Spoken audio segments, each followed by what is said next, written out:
श्री स्वामी समर्थ मैत्रिणींनो, तुमचं माझ्या ज्योत्स्नास कुकिंग या यूट्यूब चॅनल खूप खूप स्वागत आहे. कशा आहात तुम्ही सर्वजणी? कसं तुमचं नक्की सांगा बरं. आजची आपली रेसिपी आहे मस्त पोहे. कांदे, बटाटे, शेंगदाणे घातलेले आहे आणि मस्त आपण त्याला गार्निशसाठी छान आपण खोबऱ्याचा शेव आणि कांदा घेतलेले थोडेसे नागपुरी स्टाईल पोहे आहे. चला आपण हीच रेसिपी बघूया मैत्रिणींनो. चला तुम्हाला साहित्य कृती आणि खूप इझी रेसिपी आहे. रोज पोहे म्हणजे हा तर आपलं नॅशनल आपण नाश्ता म्हणजे आपण ब्रेकफास्ट म्हणून आपण त्याला घोषित करू शकतो, हो की नाही. चला आपण आता मस्त कोथिंबीर पण गार्निश केलेलं साहित्य बघूया.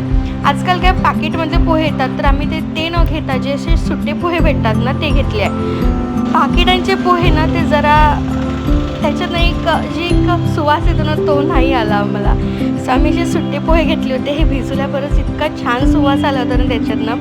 सो त्याच्यातनं 2 कांदे, 1 बटाटा, मिरच्या, कढीपत्ता आणि कोथिंबीर आपण घेतलेली आहे. शेंगदाणे पण घेतलेले आहे.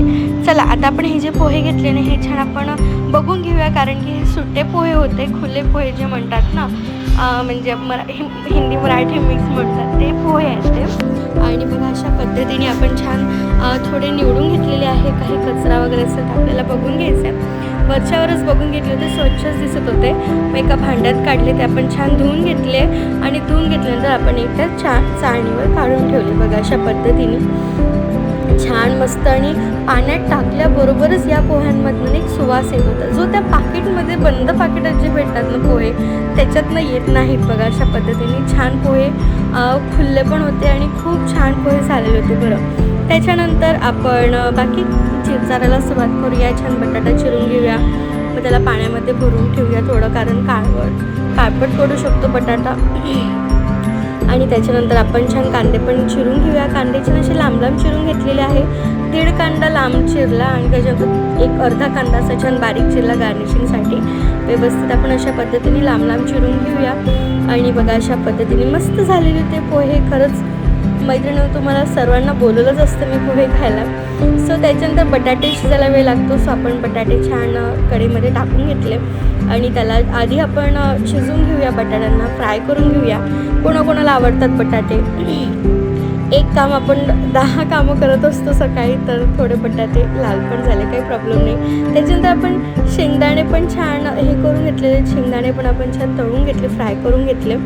आणि आता त्याच्यामध्ये आपण आता फोडणीला थोडं आणखी तेल घातलं आणि त्याच्यात फोडणीला सुरुवात करूया. बघा अशा पद्धतीने. आणि त्याच्यामध्ये आपण घातली थोडी मोहरी घातली. त्याच्यानंतर आपण त्याच्यामध्ये घालूया कढीपत्ता, मिरच्या आणि बघा अशा पद्धतीने आता आपण त्याच्यामध्ये कांदे पण घालूया आणि मस्त छान कांद्यांना शिजू देऊया थोडंसं सोनेरी होतपर्यंत. आणि ते छान शिजले. बघा अशा पद्धतीने छान आपण व्यवस्थित शिजू देऊया. आपण थोडं काय करूया की ना, बरोबर आहे मैत्रिणी, तुम्हाला पण माहिती आहे सर्वांचीच घाई असते सकाळी, तर आपण थोडं झाकून ठेवूया म्हणजे हे आरामात शिजत राहील. परतून घेऊया व्यवस्थित आधी आणि मग त्याच्यानंतर आपण त्याला थोडं झाकून देऊया म्हणजे व्यवस्थित ते आपलं शिजत राहील. तोपर्यंत आपली कणिक भिजवणं होतं, बाकी भाजी वगैरे चिरणं होतं. अशा पद्धतीने 1 ते 2 मिनटात आपले कांदे छान होऊन जाईल, परतून जाईल. बघा अशा पद्धतीने. आणि कांदे झाले की मग आपण त्याच्यामध्ये बाकीचा सर्व मसाला वगैरे घालूया. अशा पद्धतीने बघा कांदे झाले आहेत. आता आपण त्याच्यामध्ये घालूया छान मस्त बटाटे घालूया. बघा असे बटाटे झालेले होते, त्याचे शेंगदाणे घातले आपण आणि त्याच्यामध्ये आपण घालूया हळद. बघा अशा पद्धतीने किती सोपी रेसिपी आहे ना. सो आणि त्याच्यानंतर थोडी साखर घातलेली आहे. आपण थोडं कांदे जेव्हा शिजवत होतो तेव्हा थोडं मीठ पण घातलेलं होतं आणि त्याच्यानंतर आपण नंतर बघा असं मिक्स झालं. आता त्याच्यामध्ये जे पोहे आहेत ना आपले, बघा किती छान फुललेले आहेत आणि सॉफ्ट मऊ झालेले आहेत, ते पण घातलेले आणि त्याला छान आपण मिक्स करून घेऊया अशा पद्धतीने. आणि आपण थोडं आता मीठ पण घातलेलं आहे चवीनुसार. आणि बघा मस्त असं छान मिक्स करून घेऊया पोहे. मी जरा खाली उतरून मिक्स करून घेते गॅसवरनं. बघा अशा पद्धतीने मिक्स करून घेतले ते थोडी वाफ येऊ देऊया आणि आपले पोहे रेडी आहेत. जर तुम्हाला वाटत असेल की थोडे कोरडे वगैरे असे वाटत असेल तर आपण एक थोडा पाण्याचा शिपका देऊ शकतो. होऊन जातात कधी कधी पोहे. आणि पोहे तर पोहेच आहे नाही का, अशा पद्धतीने. आणि मस्त छान आपण वाफ देऊया आणि खूप मस्त अशी रेसिपी आहे ही. पोटभर खा मस्त. आणि बघा असं थोडं परतून घेऊया पुन्हा 1-2दा. आणि जरा बघा अशा पद्धतीने मस्त अशी गरम गरम बघा वाफ पण खूप छान येते आहे. आणि किती छान दिसत आहे, मस्त बटाटा वगैरे. मला तर बटाटा खूप आवडतो पोह्यांमध्ये. आणि बघा त्याच्यानंतर आपण त्याच्यात थोडं पाणीचा एक शिपका मारला आणि आपण पुन्हा एकदा परतून घेऊया आणि थोडं झाकून ठेवूया. आणि बघा 2 मिनिटं आपण वाफ काढून घेतली की आपले हे जे पोहे आहे रेडी आहे. मस्त खा, पोटभर खा, टिफिनमध्ये पण घेऊन जा, ब्रेकफास्ट पण करा. आणि भरपूर केले होते आणि मी खरंच ब्रेकफास्ट पण केला होता आणि टिफिनमध्ये पण घेऊन आली होती. चला हे झालेलं आता आपण करूया गार्निशिंगची तयारी. तुम्हाला प्लेटमध्ये वाढून दाखवते. सो एक बारीक चिरलेला कांदा होता, शेव आणि आपल्याकडे खोबरा की सायझच आहे, कारण आपल्या दडपे पोहे पण आपली रेसिपी आम्ही करतच राहतो, दडपे पोहे पण. सर प्लेट घेतलेली आहे, त्याच्यावर मस्त आपण आता छान वाढूया पोहे. बघा अशा पद्धतीने आणि व्यवस्थित पोहे भरपूर वाढूया.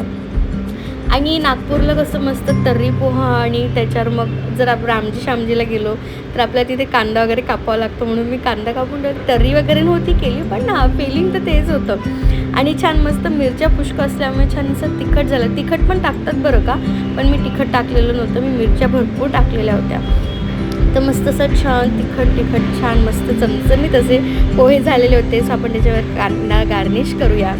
मस्त छान भरपूर असा कांदा, काही प्रॉब्लेम नाही. उन्हाळा सुरू झाला तर कांदा खावा, मस्त खा, हेल्दी राहतं. आणि त्याच्यानंतर आपण छान खोबऱ्याचा किस पण घातलेला आहे. बघा अशा पद्धतीने मस्त दिसतो आहे ना, दिसायलाच किती छान दिसतं. त्याच्यावर घालूया शेव नाही तर चिवडा, काही पण जे पण भेटलं असं कुरकुरीत लागलं ते तर खूप छान वाटतं पोह्यांसोबत.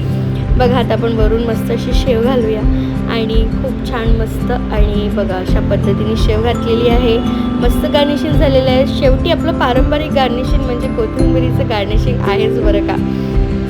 अशा पद्धतीने आपल्या मैत्रिणी हे पोहे जे आहे ते रेडी झालेले होते. तुम्हाला कशी वाटली रेसिपी नक्की सांगा बरं का. व्हिडिओ आवडला तर लाईक करा, कमेंट करा आणि सबस्क्राईब देखील करा चॅनलला. तुमच्यासाठी छान छान रेसिपी आम्ही घेऊनच येऊया. चला आता या व्हिडिओचं इथेच करते. श्री स्वामी समर्थ.